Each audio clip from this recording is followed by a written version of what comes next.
Think about the last time you left a conversation feeling smaller than when you walked in.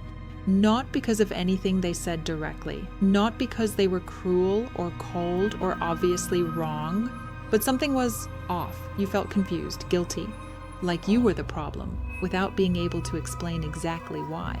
You replayed the conversation in your head, you tried to figure out what happened, and somewhere between the words and the silence, you started to doubt yourself. That feeling has a name, and the person who caused it, they were counting on you not knowing what it was called. Today, we're going to change that. These are the signs that someone is quietly manipulating you, and by the time this video ends, you will never miss them again. Welcome to Unnamed Instincts, where we decode the hidden mechanics of the human mind. If you're new here, this channel is dedicated to dark psychology, human behavior, and the invisible forces that shape the way we think, feel, and make decisions every day. Let's get into it.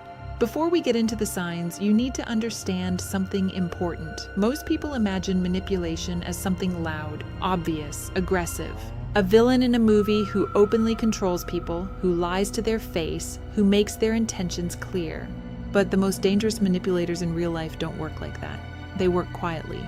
Psychologist George Simon describes them as covertly aggressive, meaning they fight for power and control, but they do it in ways that are almost impossible to detect in the moment. Research published in the journal Trauma, Violence, and Abuse found that victims of psychological manipulation are 3 times more likely to develop depression and anxiety. Not because the manipulation was dramatic, but because it was so subtle and so consistent that they never saw it happening until real damage had already been done. That's what makes this dangerous. It doesn't look like abuse. It looks like a relationship, a friendship, a normal conversation. And by the time you realize what's been happening, weeks, months, sometimes years have passed. So here are the signs. Learn them. Keep them close. Sign number 8. After every interaction with them, you feel confused. Not just once, not occasionally, every time. You leave the conversation unsure of what just happened. You can't quite piece together how something that started one way ended completely differently. You feel like you're missing something, but you can't identify what. Here's why this matters. Clinical therapist Nicole Arst put it plainly. You will rarely, if ever, be confused by someone who has nothing but pure, good, loving intentions with you. Read that again. Confusion is not a neutral feeling. In the context of a relationship, chronic confusion is a signal. Your brain is trying to reconcile 2 things that don't add up. Manipulators create confusion deliberately. They use vague language. They shift the topic before you can get clarity. They give you just enough warmth to keep you engaged, but just enough distance to keep you anxious.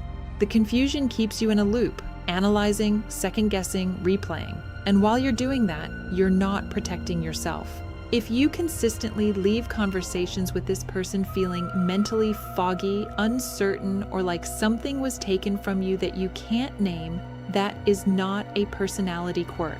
That is a pattern. Sign number 7. You apologize, constantly, for things you're not even sure you did wrong. Guilt tripping is one of the oldest and most studied tools in the manipulator's toolkit, and according to clinical research, it is often the very first weapon deployed. Here's how it works. The manipulator doesn't need you to have actually done something wrong. They need you to feel like you did. They take something neutral and they frame it as a wound they're carrying. I can't believe you didn't think about how that would affect me. I do everything for you, and this is how you treat me.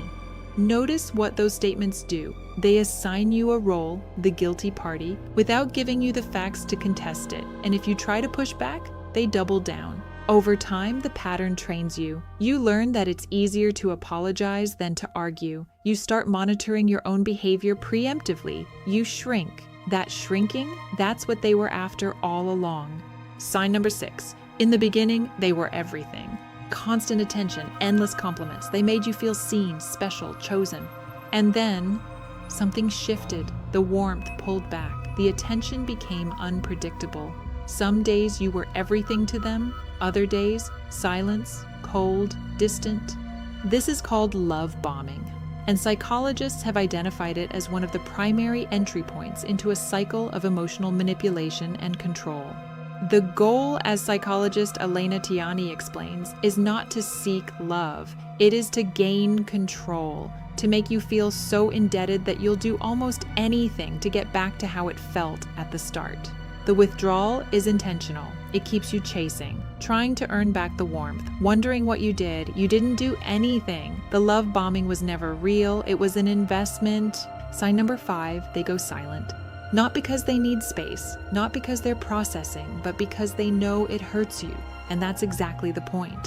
Research identified the silent treatment as a consistent covert tool used to punish someone into compliance without having to justify anything out loud.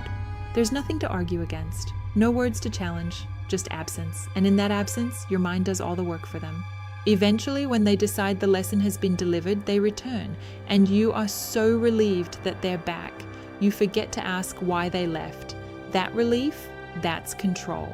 Sign number 4, you did everything they asked, and it still wasn't enough. This is one of the most psychologically exhausting patterns. Moving the goalposts means that the standard for what's acceptable constantly shifts. The bar is always just out of reach. It might sound like, you did it, but not the way I wanted. Yes, but you only did it because I asked. That was a one-time thing. I need you to prove you mean it consistently. This tactic exploits the human desire to be enough. You keep trying, assuming that if you just do it right this time, they'll finally be satisfied, but they never will be. Sign number 3, they bring other people into your relationship to destabilize you. This is called triangulation. They mention someone who agrees with them against you. They use a third party as a weapon, positioning themselves at the center where you're always competing for validation. It makes you feel like you're outnumbered. Your perspective becomes isolated. It redirects your energy. Instead of looking at them, you're focused on the third party. Sign number 2, you said something. You know what you meant. And somehow, by the time they're done, your words mean something completely different.